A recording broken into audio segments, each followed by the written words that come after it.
আসসালামু আলাইকুম রহমতুল্লাহ। ব্লুগান মেশিন কীভাবে অ্যাসেম্বল করবেন, কীভাবে ফিটিং করবেন দেখাচ্ছি।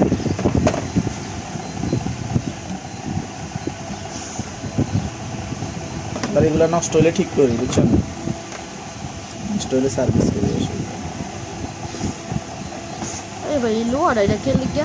এটাই তো স্ট্যান্ড,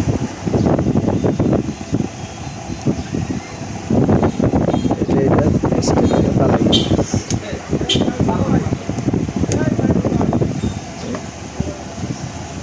বুঝছো? স্ট্যান্ড এবার এইভাবে দিই, ধরো লাইনে দিছ আলো, এটা তো মনে লাইট আছে, আলো বলি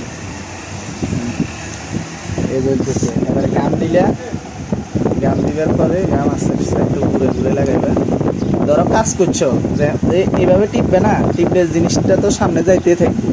তো এবারে যে সময় কাজ করা শেষ না, তো এটা এখানে ভিতরে মুই থাকবো যখন, মানে এমনি এমনি টিপতে টিপতে তো ভিতরে মুই যাইতে যাইতে এবার কী হবে, যখন কাজ করতে না সে সময় অটোমেটিক গামটা বার হয়ে চলে যাবে। সে সময় কী করবে জানো না, ওই সময় একটু পিছনের মুখ এটারে একটু টানে দিবে, সামান্য একটু টানে দিবে, তাইলে অটোমেটিক আর বার হতো না।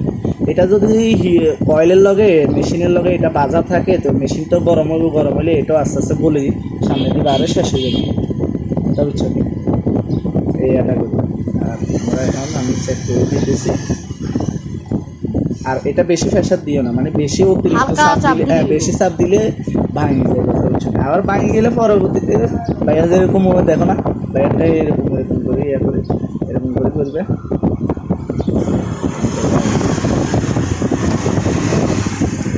Yes, saya dulu. Habis video permen itu, customer ini